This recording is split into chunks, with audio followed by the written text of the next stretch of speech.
Vai mudar, hein? Tem mudança importante no calendário do futebol brasileiro. A CBF já mandou avisar e tem também o resultado aí do julgamento do Palmeiras no STJD e o imbróglio com a Conmebol. Parece que vai dar ruim pro Abel mesmo. E também o Nubank, cara. Mais detalhes aí do contrato do Nubank com o Palmeiras, que vai envolver uma reforma ali estrutural no estádio do Palmeiras. E tem também o contrato do Barbosa, que vazou. Tem mais detalhes aí do contrato do Barbosa, tudo direitinho para vocês. Vamos junto, vamos trocar aquela ideia? Você que já nos conhece, por gentileza, eu peço sempre de antemão que você deixe o seu like na confiança, se você já acompanha o nosso trabalho. Você que não nos conhece, muito prazer, eu sou o Bruno Ramos e ao meu lado aqui está o Orlan Dias, quase todo santo dia tem vídeo sobre Palmeiras, futebol, feito de maneira muito leve, na resenha, no entretenimento, que é assim que a coisa tem que ser. Você fica até o final do vídeo. Se o vídeo te agregar, se você rir, se divertir com esse vídeo, você deixa o seu like e se inscreve no canal, perfeito, meu amigo? E minha amiga também. Vamos junto? Vamos lá, Orlan Dias. O que nós temos para hoje? Eu já estou de azul aqui em homenagem ao espírito de equipe do Casemiro, com essa camisa da seleção. Diga lá. É o cara que gosta de trabalhar em equipe, né? Vamos falar do Barbosa aí, que o homem jogou para um time tendo assinado com o outro, né? O futebol brasileiro é maravilhoso, né? Mas para vocês entenderem aí, o contrato aí do Barbosa, a ESPN vazou, digamos assim, teve acesso, né? Colocou a mão nos detalhes aí do contrato do Barbosa, e é mais interessante assim do que parecia, né? Primeiro, o contrato foi assinado no dia 1º de maio, em sigilo. Os caras assinou no feriadão, hein? Foi para ter sigilo mesmo no negócio, né? A Leila Pereira aí assinou, o Durcésio Melo, da SAF do Botafogo, assinou, e o próprio Barbosa também assinou, tudo em silêncio, né? Faz uma semana aí que o cara já era jogador do Palmeiras e o Botafogo continuou colocando ele em campo, né? Segundo, o valor é 18 milhões de reais e não 20 milhões, né? Parcelado em 4 vezes, a primeira parcela de 5,5 milhões de reais deveria ter sido paga até 4 de maio, né? Ou seja, né, o Palmeiras, como costuma, já deve ter pago essa parcela aí, e as outras vão até dezembro de 2027. E aqui vem a parte que ninguém viu chegar aí, né? O contrato tem uma cláusula explosiva que, se o Barbosa entrar em campo pelo Botafogo mais de 12 vezes no Brasileirão, o Palmeiras pode cancelar a compra sem pagar nada, e mais, o Botafogo é obrigado a devolver os 5,5 milhões de reais, né, dessa primeira parcela aí em 10 dias, né? Quantos jogos tem, né, o Barbosa aí pelo Botafogo, né? Tem 10, faltam 2, né? Ele pode jogar os 12, né? Se ele jogar o 13º que dá o problema.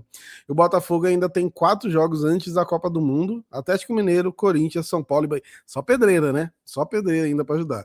E aí tá a armadilha, né? Se o técnico escalar o Barbosa nos 4, o Palmeiras desiste aí da contratação. Se escalar em 3, o Palmeiras desiste, só pode escalar realmente em 2, né? E a leitura de todo o caso porque o Barbosa foi cortado contra o Remo no fim de semana, né? Por isso, exatamente para evitar esses problemas, até porque se ele colocar em 2 jogos agora faz mais sentido do que no Remo. Só que é louco o futebol, né? Porque em teoria o Remo era mais fácil, eles perderem em casa. Futebol é maluco, né? Mas enfim, né? Preservar essa questão do limite para não ter todo esse problema.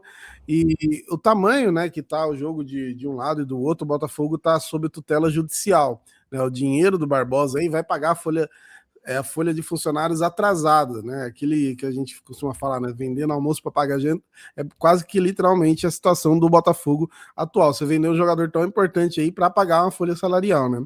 A SAF do Botafogo conseguiu autorização ontem para um financiamento de 4,3 milhões de reais só para cobrir maio, né? Não tem caixa nenhuma, e o Palmeiras se aproveitou na hora certa aí, com a cláusula que blinda totalmente o investimento. Comprou o capitão dos caras, aí, um rival continental, parcelou em 2 temporadas e ainda saiu com a opção de cancelar caso tenha algum problema, né? Nessa aqui, de fato, né, o Palmeiras foi muito bem e o Botafogo segue fazendo cagada em cima de cagada, né? Rapaz, o Testor vendeu a alma por causa de uma Libertadores, hein? Que isso, rapaz, que loucura. Parecendo o Banco do Brasil lá, quando cai o valor lá, os caras já debitam na conta. Tá maluco, que loucura, ó. Vamos falar aqui agora do Nubank, né? O Nubank tem mais detalhes aqui do contrato do Nubank. É uma parada bem importante aqui, que é o tamanho do contrato e o que vai mudar aqui, de fato, para vocês entenderem, né? Só antes da gente falar do Nubank aqui, ó, um recado para você, motorista de São Paulo: para tudo que você está fazendo agora, ó. Porque a 5ª parcela do IPVA tá batendo na sua porta, ela vence entre o dia 12 e 25 de maio e depende do final da sua placa, né? Você não vai dar essa bobeira, hein? Então abre o app do Gringo agora, confere a tua data já, ó, faz aqui a consulta do teu carro lá direitinho, baixa o app do Gringo no QR Code ou no link da descrição ou dos comentários e baixa o app do Gringo para você conferir ali a questão do seu carro, tá? E aqui tá a salvação. Você baixou o Gringo, você consulta o seu IPVA, o seu licenciamento, você faz ali tudo de graça, tuas multas, você consegue consultar tudo. Você achou débito, você parcela em até 12 vezes no cartão de crédito, é isso mesmo, 12, irmão, 12 vezes no cartão de crédito, a tua parcela do IPVA é dividida em 12, e você pega ainda o cupom 1000grau20, que vai aparecer aqui para você, ó, você garante 20% de desconto nas taxas de parcelamento acima de 10 vezes. Então é dinheiro no teu bolso, tá? Pode usar tranquilo, é parceiro credenciado do Detran. Bora resolver isso aí agora, antes do prazo apertar, hein? Baixa o app do Gringo aqui de graça, consulta, parcela e foca no que realmente importa para você, né? Que é lógico, ver o Verdão jogar tranquilo aí no fim de semana, tem Dia das Mães aí também. Então já deixa a cabeça tranquila e dá um respiro pro teu fluxo de caixa. Valeu, Gringo! Gringo Super App, amigo do motorista, link aqui na descrição, QR Code, link fixado nos comentários, baixa agora o app do Gringo. E vamos falar de Nubank, porque é o dia, né, oficial aí do nome novo, Nubank Park, acabou o Allianz, né, Nubank Park ficou o nome, mas uma coisa que a gente precisa entender aqui é o tamanho do contrato, são mais detalhes desse contrato, porque ninguém está explicando direito, né, falando abertamente sobre isso. O Nubank vai pagar 80 milhões por ano, 80 milhões por ano, por 20 anos. Então é um total aqui de 1,6 bilhão. É o maior contrato de naming rights da história do futebol brasileiro. Não tem nada perto disso no mercado nacional. Para você ter uma ideia aqui de escala, por exemplo, ó, o Maracanã, que é o estádio mais famoso do país, ele foi negociado em 24 milhões por ano com a Mondelez. O Morumbis também está na faixa dos 30 milhões. O Allianz antigo era 30 milhões por ano, ou seja, o Nubank está pagando quase 3 vezes mais que qualquer outro estádio brasileiro recebe. Então é um outro patamar aqui de patrocínio da W com a W Torre, o Palmeiras e tal. E essa comparação internacional, ela ajuda a fechar essa conta, porque o Allianz Arena de Munique, ele foi negociado em 90 milhões de euros por 30 anos.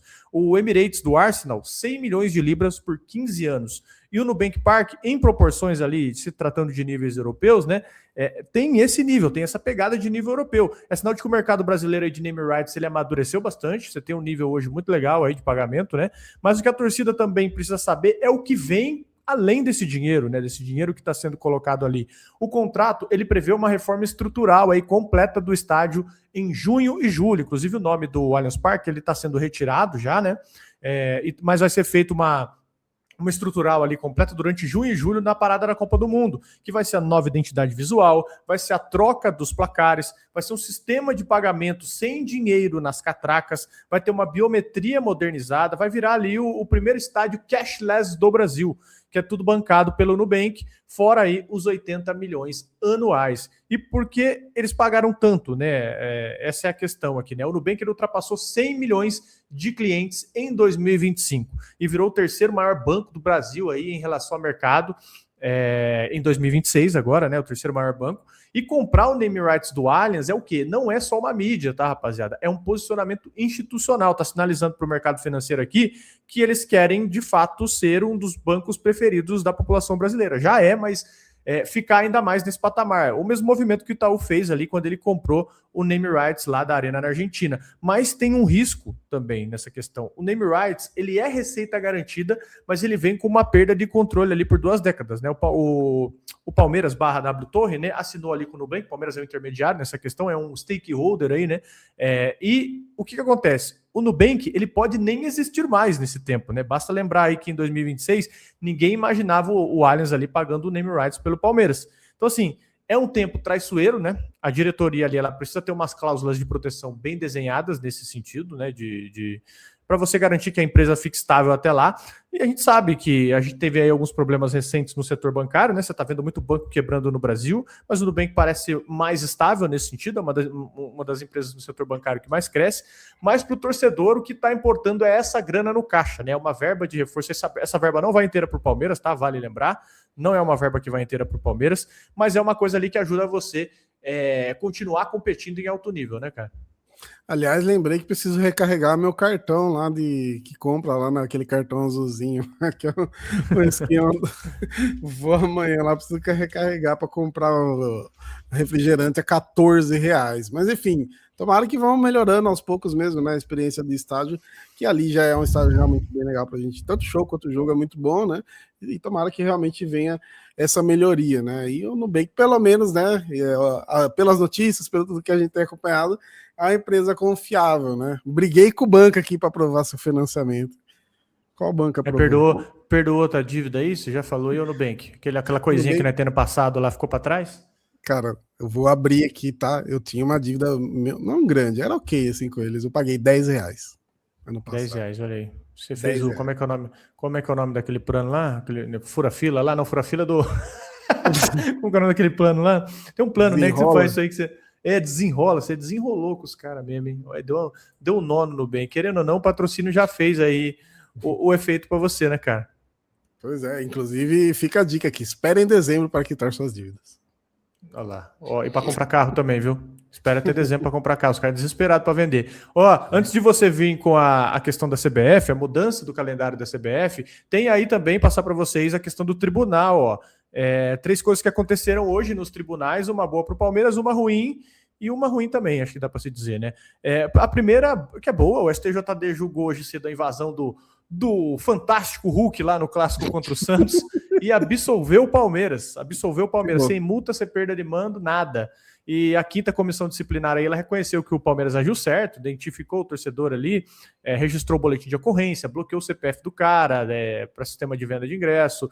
E tudo isso aí, segundo o Código Penal Brasileiro de Justiça Desportiva, isso exime o clube de responsabilidade. A defesa do Palmeiras usou exatamente esse argumento e ganhou.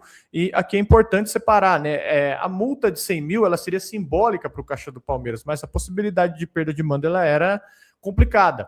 Para um Palmeiras que está brigando aí em todo o campeonato, essa questão ela pesaria muito. E agora a notícia ruim, né? A Conmebol, ela abriu hoje um expediente formal contra o Abel pelo gesto ali pelo joinha que ele deu para o Flaco. É uma multa prevista em US$ 25 mil, que é cerca de R$ 122 mil. É um prazo Que de defesa dedo, cara, hein? Você viu, cara? Ó, isso aqui é um sonho, imagina se fosse os 5. Prazo de defesa até 13 de maio e internamente o Palmeiras ele já tem uma estratégia pronta aqui. Ele vai usar como precedente o caso do Renato Paiva, que era técnico do Botafogo em 2025. O Renato Paiva fez exatamente o mesmo gesto durante a comemoração de um gol contra o Vasco e não foi punido pela Conmebol. Se um caso idêntico não gerou pena, o Palmeiras vai argumentar que o do Abel não pode gerar diferente. Então é uma linha de defesa aí sólida. O Palmeiras vai usar um precedente para isso.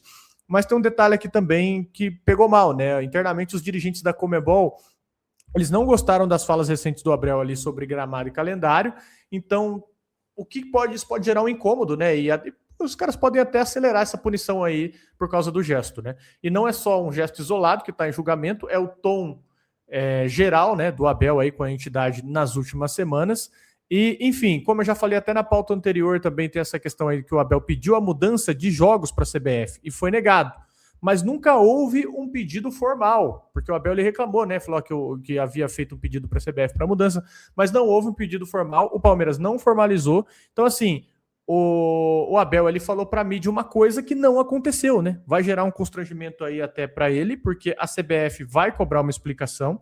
Então, o saldo é esse: STJD, Palmeiras respira, né? Conmebol, Palmeiras vai precisar brigar, e na CBF faltou o clube oficializar o pedido, né? Faltou o clube oficializar o pedido ali para mudança do jogo. Então, assim, nesse saldo, você tem uma notícia boa, uma notícia ruim e uma que você pode brigar ainda, né?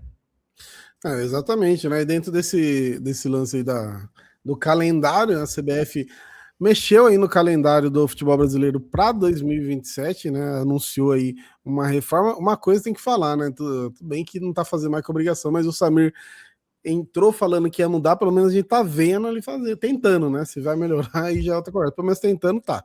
E a reforma aí beneficia os clubes que disputam a Libertadores, né? Vai reduzir jogos do Brasileirão na primeira metade do ano e abrir mais janelas aí para recuperação dos times que jogam aí o torneio internacional, né? Foi exatamente isso que o Abel vinha pedindo há meses, né? Falando da coletiva, essa que você bem citou, e é curioso, né? Essa relação, tudo bem que teve essa questão do CBF, que o Abel falou da CBF, falou uma coisa e na verdade era outra, mas em relação especialmente a Conmebol, ele falou a verdade, né, cara? Tanto do gramado quanto de calendário, mas a gente sabe que esses caras não gostam de ouvir verdades aí, né? E o Abel, dessa questão, ele não foi informado, né, direito é, pelo próprio departamento de comunicação, né? Mas, assim, a fala do Abel dentro da coletiva, essa narrativa que ele cria, às vezes, ela faz parte também de movimento. A gente sabe que o Abel gosta de tirar o foco, gosta de usar a coletiva aí para tirar o foco, às vezes, até mesmo do time jogando bem ou jogando mal, né? Ele gosta, às vezes, de jogar para si, né? Mas a CBF aí apresentou a reforma do calendário para 2027, então, e o Abel tem ali o que ele reclamou, né? Tipo, o que ele reclamava, o argumento dele foi sanado. Agora a gente tem que ver, claro, na prática, né? Como que vai ser ano que vem, se vai ajudar de fato. Eu confesso que eu gostei da mudança para esse ano aqui, começando o Brasileirão mais cedo e tudo mais, mas a gente viu que muito clube não entendeu essa mudança e o próprio Palmeiras sofrendo com algumas lesões, né? Os clubes têm que se adaptar, mas eu acho que tem ajudado. Eu espero que ano que vem ajude ainda mais. Eu também gostei dessa mudança, viu, cara? Achei que deixou o calendário mais ágil, você diminuiu o Paulista. Então é realmente o Samir Chaud aí mostrando serviço. Eu acho que ele conseguiu agregar nesse sentido. Mas enfim, você acha que impacta significativamente essas mudanças, cara? A gente vai sentir realmente essa questão, especialmente de lesão, né? Porque é o que corresponde dentro de campo. Esse ano aqui eu acho que é um ano muito atípico, porque tem Copa do Mundo, né? Tem muito jogador se lesionando pela sequência. Eu não sei, aí talvez a galera que é profissional, eu não sei o quanto estresse, o quanto a ansiedade ocasiona também esse tipo de lesão, né? Porque a gente sabe que o sistema nervoso, ele pega o corpo inteiro. Eu não sei se o fator Copa do Mundo tá interferindo muito, mas esse ano aqui a gente viu que esse lance de começar mais cedo pegou muita gente surpresa e teve menos pré-temporada, né? Pré-temporada foi o quê? Uma semana? Meio que nem teve, né? Pré-temporada já começou a jogar. Agora vamos ver para o ano que vem, porque esse lance de tirar tantos jogos do Brasileirão no começo pode ajudar, só que daí o segundo semestre, se você for avançando, vai ficar mais pegado, né? Se for avançando Copa do Brasil, Libertadores, aí junta com um monte de jogo do Brasileiro, aí que o bicho pega. Há quem diga que o Palmeiras jogar do jeito que joga hoje, tá? Pelo menos esse é um debate interno que se tem ali no Palmeiras, principalmente da comissão do Palmeiras, é o time dosar energia para o segundo semestre, que é quando a coisa pega mesmo. Que é quando você tem ali semi de Libertadores, os jogos mais difíceis ali decisivos do Brasileirão, que foi onde faltou força pro Palmeiras no ano passado. Faltou perna, né? Se você olhar o documentário, aquele documentário que eu não tive coragem de ver até hoje, você viu aquele trem lá? Eu vi, acho que o primeiro. Sabe que eu parei quando começou a dar certo? Porque mostra um monte de coisa dando errado. Na hora que começou a mostrar o Flaco e o Vitor dando certo, eu fiquei triste. Falei, mano, como que, tipo, os caras funcionando tão bem, a gente não foi campeão, né? E aí eu parei nessa parte, acho que é o segundo episódio. Então, e aí, enfim, você viu isso aí que faltou perna lá no documentário, mas dizem que é uma estratégia, né? O Palmeiras jogar desse jeito aí hoje, justamente para conseguir reservar força ali, mas lembrando, tem parada para a Copa, né? Tem muito jogador importante convocado. Você quer falar alguma coisa? Vai lá. Não, corta pros caras em outubro amassando a bola. Né? Duvido não. Mas enfim, ó, senhores, é isso. Trouxemos muitas informações para vocês: contrato do Barbosa, CBF, os recados aí dos tribunais e tem também o Nubank aí que fará mudanças no Allianz Parque. É isso. Valeu, senhores. Tamo junto, viu? Obrigado pela sua audiência, pela sua paciência. A gente volta aqui a qualquer momento com um novo vídeo. Você chegou até aqui, dá like no vídeo, cara. Dá like no vídeo, se inscreve no canal, que é muito importante para você e pra gente também, que você vai receber os vídeos em primeira mão. Valeu? Um abração para você, boa sexta-feira e aproveita teu fim de semana aí.